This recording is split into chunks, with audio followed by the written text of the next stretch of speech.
Good evening, everybody. Welcome to Radical Breaks and Remakes, episode 9, I believe. It's hard to believe that I've been doing this for 9 weeks. Started, I think, before Pesach, and now we're about to have Shavuot tomorrow night. Looking forward to all the online tikkuns. jewishLIVE is going to have a great lineup of folks that'll take us through the night. And for those of you in Toronto, there's also the Miles Nadal JCC citywide tikkun. You should check that out. CCRJ is doing one. There's no lack of options, but pick your track and stick on it. And if it doesn't seem to be interesting, jump to the next one. So, episode 9 of Radical Breaks and Remakes, and this week's episode is going to focus on something that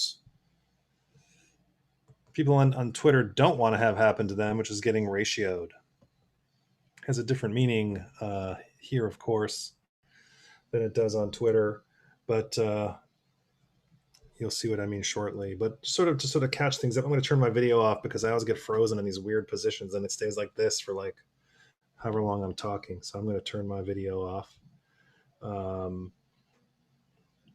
And you'll just have to observe and see what's going on screen.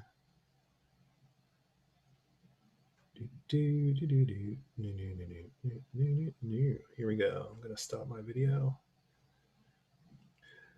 All right. Better.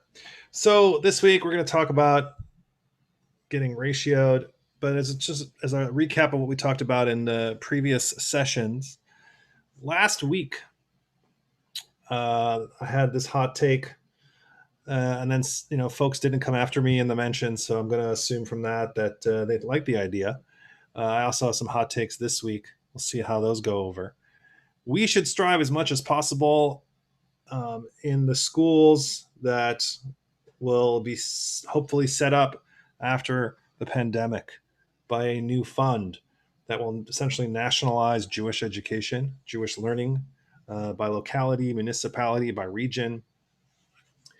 The faculties that work in those schools that serve the community in a pluralistic way and mindset should reflect the community as much as possible, which means that hiring educators will be driven as much by experience as by affiliation, which I thought for sure people would come at me and say it's unfair, that you should get the best teacher for the job. It should always be about the best teacher for the job, and that we'd be worried about people being hired because of who they are and not what they can do. It's discrimination. It's unfair. Jews were victims of such quotas. We don't do quotas. But as I said last week, I acknowledge all of these classic arguments against engineering, educator teams or, boards of corporations or, anything really. That's always been the standard argument that we can't intervene in this meritocracy in some way. But the reality is, that in these unprecedented times, the precedented times weren't that great, and they didn't work so well for most people. And in many respects, what existed across the system, particularly here in Toronto, was this huge dissonance between the educators and the community they served, and the ideology of the school. And also we found that in some localities, some communities were overserved, and some were underserved. So it's due for some tweaking. And really, schools should be about kids, and it should be about making decisions that relate to schooling and education that produces the most happiness for the most students. That's really what schools are about. They're not there for the educators. They're not there for the administrators. They're not there for parents. They're there for the kids. And so it's good for the kids, and it makes their learning possible and fruitful and positive. I also talked about parent associations that do fundraising for the school to help pay for the basics. But in the public system, that invariably it sort of perpetuates a two-tiered system, that parents theoretically in school Aleph could fundraise for a new scoreboard for their gym, which might seem extraneous or an unnecessary thing. But, what about a campaign to subscribe to 1,000 more databases for research purposes? Well, as I said last week, fundraising too would be centralized. You'd work under the veil of ignorance, that you would do the fundraising, not really sure which kid's going to benefit. Could be your kid, could be some other person's kid. But the idea is if it's important, you will do it.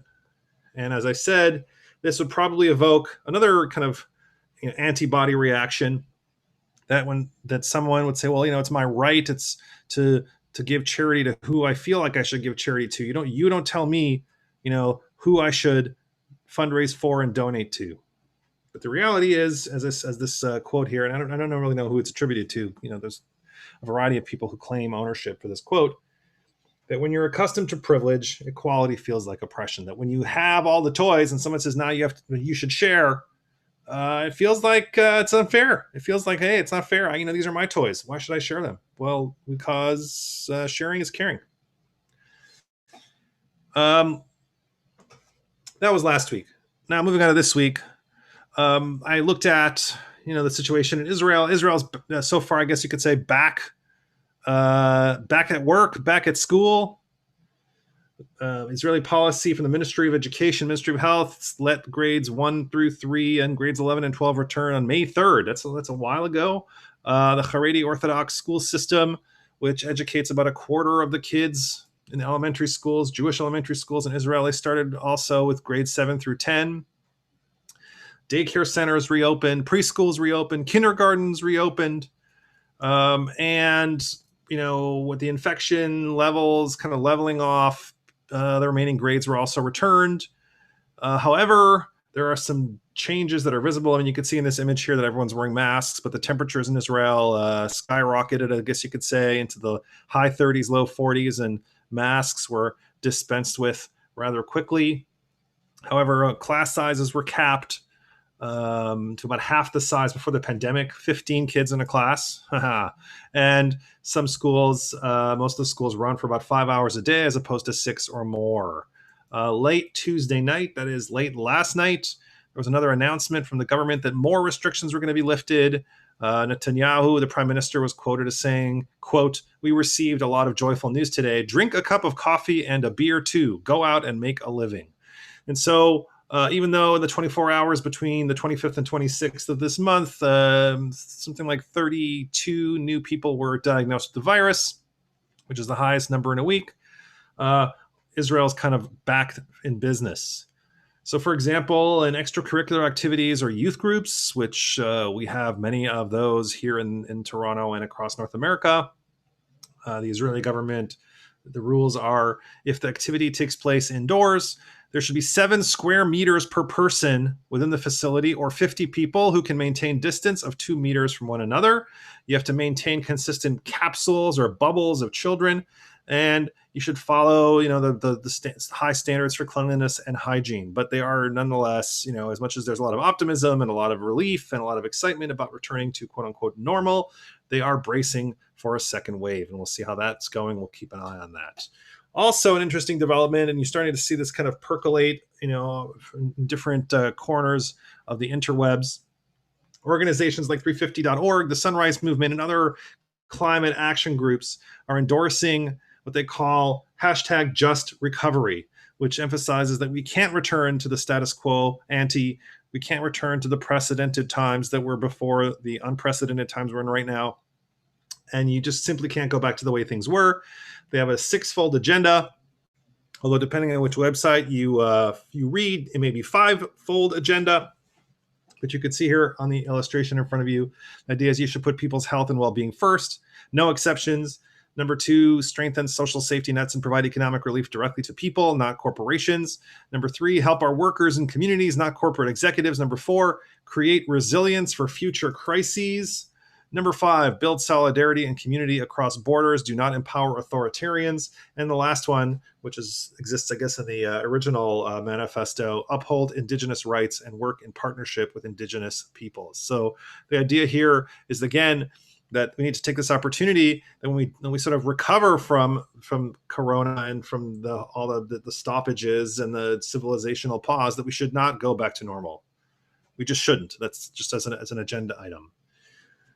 Okay, so let's get into it. We're going to talk ratios. And the number one ratio that we think about when we talk in education, that ratio is class size. What is the ratio of students to teacher? 20 years have passed, actually more than 20 years have passed since the first large-scale experiment on class size was conducted, the Tennessee STAR program, which stands for Student-Teacher Achievement Ratio.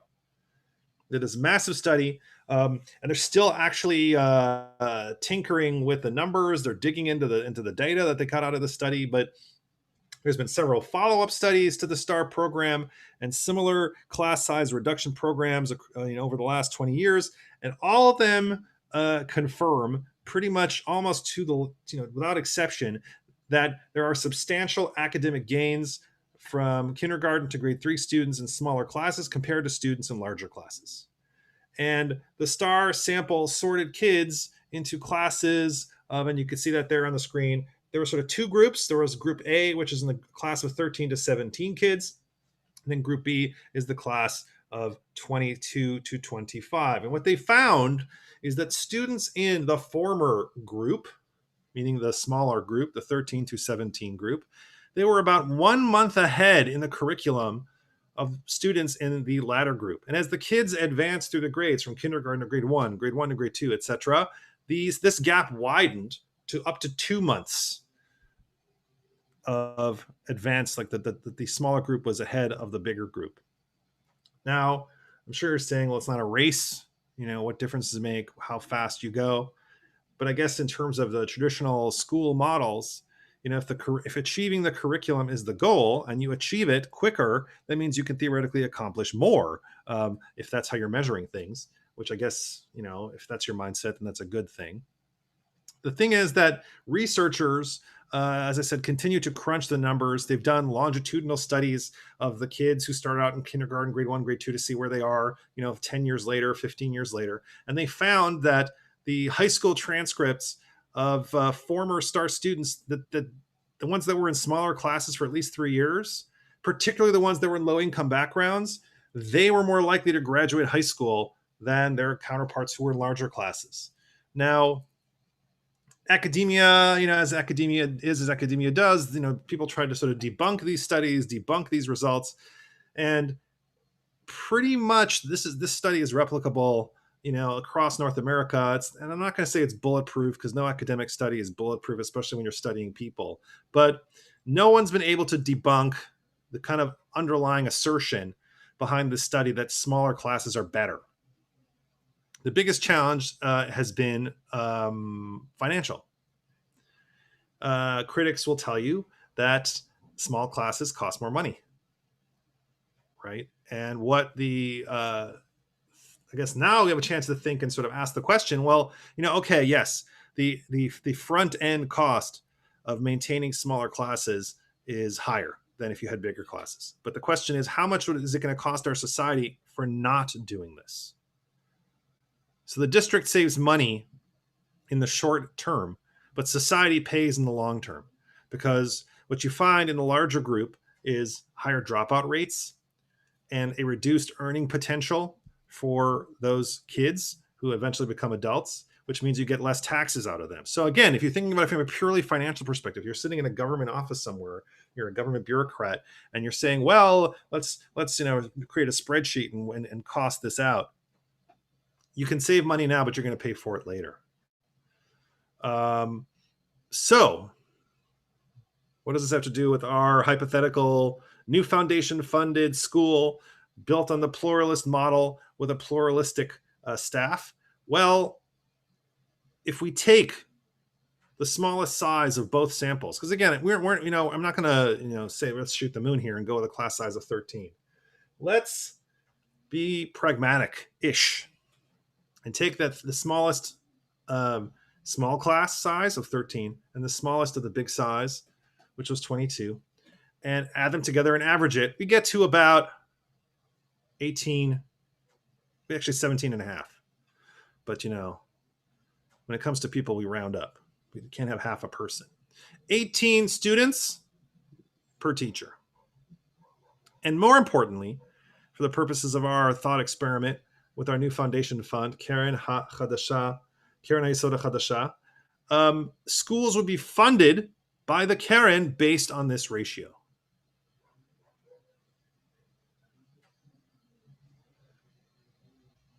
Okay, so let's keep that in mind. We're shooting for classes of 18 kids across the board, 18 kids to one adult. Now, this is really where the rubber hits the road in Jewish day school education, Jewish high school education. How much should parents pay? We set up the new foundation fund, Keren HaYesod HaChadasha, to undertake and subsidize the reorganization and reallocation of resources. Right? Federations and philanthropists, large and small, have kicked in a lion's share, but parents have to pay in too, right? We find that, when you don't have skin in the game, you don't value the thing that you're using, that you're consuming, if you don't pay something. And you have to find out what that sweet spot is, because if it's too little, then it's not valued enough. If it's too much, then it excludes people. And in every conversation you have about day school education and the day school tuition crisis, there's hundreds of proposals out there, a flat fee of some kind, a tithe or a maaser or 10%. No one's willing to throw out a number, because whatever number you throw out, people are going to get upset. For parents, it's like when you go up to somebody who's pumping their gas in their car and you say, what do you think of the price of gas? They always say, oh, it's too high. And if you go into a school, it's like you go to the airlines and say, well, how much should airfare be? They'll say, oh, whatever price we're charging, it's too low. So you're not going to get a number that's going to make everybody happy. But I'm going to put one out there and let the chips fall where they may. Like I said, you can come at me in the comments. But what I'm going to argue here is that parents should pay 18% of their post-tax income. That's it, 18%. But here's the thing. Whether you have one child or 10 children, that's all you're paying. 18% of your household post-tax income. That's your contribution. You can contribute more if you like. And we're seeing kind of examples of this in various experiments in the congregational sphere, in the congregational space, where synagogues are basically saying to potential congregants, pay a flat fee of X or pay a percentage of your salary, and anything above and beyond that is considered a contribution. And you know what? Even if you're not in the system, if you're a grandparent or you're a couple that by choice does not want children, you can still pay in. You get a tax receipt for that, I think. But that's the commitment. And it's across the board, system wide, and it covers everything the kid or kids might need for that year. And again, there could be, like I said, there could be fundraising to get above and beyond. So if the computer is going to provide, Chromebooks, and you feel that Chromebooks aren't enough and your school fundraises, let's see if we can up the ante and see if we can get some more Chromebooks in across the system. Let's see if we can get better laptops. Let's see if we can get a more robust Wi-Fi connection and more faster speeds. Let's see what we can do. But the idea is everyone's committed 18% of your post-tax income, and that's it. That's your contribution. So what are the implications of establishing this number and this ratio? Well, like I said before, if the Karen is only going to fund your school to the tune of, it's a formula of 18 kids per adult, what this unexpectedly does is precludes the possibility of administrative bloat. Now, we all know this to be true, that many schools are administratively, shall we say, top heavy. That you have not only a head of school, but you have a principal of Jewish studies and a principal of general studies. And then you'll have a head of the primary grades and a head of the JK and SK. And you'll have a head of the middle school, and then you'll have vice principals. And pretty soon, you have a ratio of like 3 teachers to every administrator. There's so many administrators running around the school. They're all pulling in 6-figure salaries. Administrators are expensive. And I don't want to undervalue or, dismiss the need for administration, but I don't think that schools need that many administrators. So if the ratio is 18-1, that you have 18 kids, for every 18 kids in the school, you have one adult. So if you have funding for 180 kids, you should be able to support the learning in the school and compensate 10 adults. Now, if the school decides to allocate one of those adults, let's say you have, that's again a hypothetical school of 180 kids, which means you should have 10 adults in the building, and you say, you know what, we're gonna tell one of these adults that your job is exclusively administrative. You can consign the remaining 9 adults to classrooms of 20 kids. It's not bad, but it's not optimal. And again, each school can tweak the ratios as they see fit, but keep in mind that school is for best outcomes for children. You can maintain optimal ratios and create a working environment that works for the kids and for the adults. How do you do this? Well, if the adults are not only teaching, but also taking on administrative duties, you can do a lot of things with that. First of all, you can flatten the hierarchy in the school. Schools don't have to be hierarchical organizations. It's not the military. Okay? It also will keep administrators, if the administrators have to teach as well, it keeps those folks grounded in the realities of the classroom. When a person spends 7, 8, 10 hours behind a desk and talking to adults all day long, you have a very different perspective of the reality of the school than you do if you're actually talking to kids who again, school is for them. Last but not least, it also gives educators, the teachers, a stake in decision-making and in management of the school. They're not merely pawns in the game. If that makes any sense. I could think of a better analogy, but I think that's a pretty good one. Now, how much should adults get paid in the school? Well, as they all serve largely the same function, they should all get the same salary, which again, here's hot take number 2, it should be $77,500 a year. Now, I'm sure you're all laughing to yourselves right now. Ha ha, paying teachers $77,000 a year? That's crazy. And where'd you get that dumb number anyway? $77,500. Well, as you can see here on the screen, there's a study that came out in 2018 about happiness and income. And this was done based on data that was gathered by these researchers in Purdue. From the Gallup World Poll, which is a representative survey sample of something like 1.7 million people from 164 countries. And what they basically did was they estimated based on purchasing power and questions related to life satisfaction and well-being. And so for the purpose of this study, it's in US dollars, but I mean, I don't want to do the whole conversion to Canadian dollars and say, well, it's $77,500 US, which is equal to blah, blah, blah, Canadian, depending on what day of the week and the price of oil. Let's just say it's $77,500. And again, this is per individual, not per family. So if there's a 2-parent family, 2 adults in the household, both working as teachers, their salary would be double that, right? 77.5 times 2, which again, my brain's a little bit mushy right now. We'll get to the math in a second. Could this kind of salary attract a different person, a different kind of person to teaching? Would this have a trickle down effect where kids, instead of sitting in their classrooms saying to themselves, I want to be a doctor, I want to be a lawyer, I want to be an NBA basketball player, I want to be a YouTube influencer, would they then maybe say, hey, I want to be a teacher? It's very satisfying work and it pays great. I want to do that. Or would it encourage someone who's having a pretty rough go in their first or second year to stick it out? To say, you know what, instead of just giving up, because like, what am I here for? I'm getting, abused and derided and whatever and crapped on, and the pay is terrible. Why should I stick it out? Well, maybe you should stick it out and professionalize and improve because the pay is pretty good. Another knock-on effect would be that it would improve the prestige of the profession. I can't tell you how many times I was on a phone call with a parent and I could sort of get the sense that the parent was talking to me the way they talk to their cell phone provider, that I was just another service provider for their family.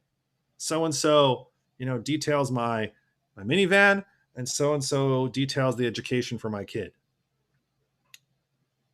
It wouldn't hurt the profession for educators to be considered, to be valued, and education be more of a prestigious field to pursue. In some societies like Finland, teachers are highly respected. There's a lot of competitions to get into teacher education programs, I think even more so than engineering. But ironically, in Finland, teachers are not paid that well because they have a different, I guess you could say, different metric in Finnish society for what they value and what they don't value. A lot of the basic needs in Finnish society are basically supplied by the government. So housing isn't necessarily such a huge commodity. Same with food, same with healthcare. Like a lot of things that people need to live are not commodities that have to be purchased. So I guess, once all those things are covered, what are you using your money for? So you don't have to compensate teachers, so much because a lot of their basic needs are already covered. So you can it's a different metric. In North America, unfortunately, we value professions and professionals based on the compensation they receive. One of my hopes is that after we rid ourselves of this pandemic, we'll revisit this relationship between prestige and respect and compensation, and perhaps realize that like our frontline workers, and it's a mixed bag of frontline workers. It's not just doctors, it's nurses, it's CNAs, it's the aides and the healthcare workers who work in the long-term care facilities. It's also the people who are working in the warehouses to pulling products off shelves and stocking shelves in the very supermarkets and grocery stores. It's the guys and gals and non-binary pals who are driving around our major metropolitan areas delivering stuff that we order online. These people are carrying us on their backs. They're keeping our society from falling apart. But what happens in this kind of conversation? We never get to the place where we say, and we should pay them more, which we should. but it's something to think about, that's where the conversation kind of ends. It kind of leads to that point in the argument that this worker we value, we should pay them more. Something to think about. Well, I'm proposing that we pay all the adults in the new Foundation Fund schools a happiness wage of $77,500 a year. Which is another interesting knock-on effect. So let's say, for example, I talked about this before. Let's say you have a family of 2 teachers. They may work in the same school or not. They would each pay 18% of their after-tax earnings, which on the back of an envelope, I did some figuring based on, again, this is talking about Canada, the province of Ontario. We're talking about, it would come out to about $57,682. So as I said, 2 teacher households comes out to $115,364. You take 18% of that off the top, that gets you $20,765. That's how much this particular family would contribute to the education fund, and that would cover tuition for their family. So their child will be able to attend a day school. Well, if they had 1 child, that's pretty steep. That's a lot. 20 grand a year. Then again, a lot of day schools in North America ask that for a child as it is in the precedented times. That's how much tuition was in a lot of day schools. Here in Toronto, I don't think that, well, no, I think we get, I think 1 comes close to 17 and a half or 18. Well, for 1 kid, that's pretty steep. But what if it's 3 kids in that family? Well, that's the lottery winner right there. 3 kids, you do the math, 20,000 divided by 3, that's less than $7,000 a year tuition. Which has another knock-on effect, because this issue of tuition, this issue of the high cost of Jewish education, kind of has an interesting consequence, because it yields, and it's not a direct one-to-one, relationship. It's not causation, but it's high correlation that the exorbitant day school tuition has a relationship to low Jewish birth rates. Now, when a family, when a couple gets together and they make a decision about how many kids they're going to have, it's wrapped up in a lot of things, and a lot of factors go into it. But there's the financial reality of raising a Jewish child in North America. And even if a family doesn't see synagogue membership as a necessary line item in their budget, and we're seeing this reflected in declining memberships in various synagogues across the United States and Canada. Day school tuition is another matter, right? I mean, that's also, people consider it to be such an exorbitant line item, they just can't possibly afford it. Especially when you combine that with overnight summer camps, which is also extremely expensive. It makes a difference. It factors into the decision-making process. And let me just sort of put it out there in terms of where we were before the pandemic. Jewish citizens of the state of Israel are the #1 consumers of fertility treatments, and they are the champion among developed nations, with a fertility rate of about 3 children per Jewish woman. North American Jewish women are nowhere near that number. They will not likely manage to reach an average of 2 by the end of their childbearing years. And according to a 2018 CDC analysis, women in the US are having even less babies than ever before. The fertility rate in the US is 1.73 births per mother, and Jewish fertility levels tend to mirror American fertility levels, but at a slightly lower level. US fertility rates peaked in the 1950s. I think it was 1956, 57, when he had 3.77 births per woman. But by 1980, it dropped to 1.84. It went up a little bit in 1990 to 2.08. Started to decline again in 2007. And now in 2018, when the study came out, it reached 1.73. 1.73, by the way, is considered below the replacement rate, meaning your population on the whole will decrease in numbers because the number of births is not more than the number of deaths. So as time goes on, you will lose numbers and your population will go down. Now, why am I talking about this? Because one of the ways in which day school tuition is talked about amongst, young married folk or couples that are unmarried that want to have kids is they refer to day school tuition as Jewish birth control. Rabbi Eli Confer puts it this way, quote, "Another way to ask the question, is day school tuition too expensive, is, are you going to have a third child?" The Jewish community is not hitting replacement levels in North America. But perhaps with this system in place, with the new foundation fund, taking on the task of reorganizing and funding and resourcing schools that have been kind of reallocated and reorganized to better serve the community, staffed by teachers / administrators who also reflect the community. When you ask parents to pay 18% of their post-tax income, families might, and again, if this is a known thing and this is coming down the pipeline for parents, this could be the difference, the tipping point between stopping at 2 or having a third child. Because you can't say, well, we can't possibly afford to send this third child to day school. Because in fact, like I said, the cost for that is fixed. It doesn't matter how many kids you have, you're only paying the same amount. In fact, it gets, as I say, it gets less per child. Something to think about, especially looking forward when the demographers like Jack Wertheimer and Sergio de la Pergola and all these other guys, and one who will remain unnamed, kind of fret. Well, it's more Jack Wertheimer than everyone else. Are kind of fretting about the choices that people are making about how many kids they're having, et cetera, and how the different denominations are contracting and the Jewish people are contracting and there's less of us around.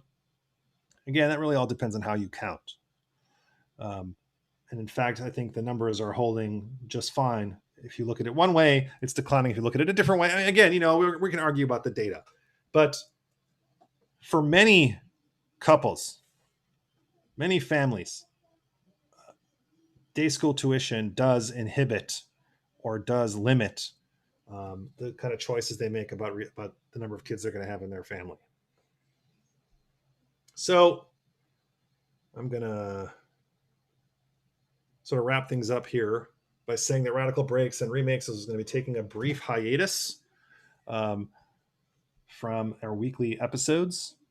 But you should feel free to send me your feedback at Dr. Dan, DRDAN, at adraba.ca. You can see that the URL up there on the screen. You should feel free to check out the kind of stuff that we're doing at Adraba in the educational sphere and educational world. Programming for teens that we're offering on Zoom. For more information, you could check us out at adraba.ca. So until we meet again, Chag Sameach. Enjoy your Shavuot learning here at Jewish Live and elsewhere, and wash your hands.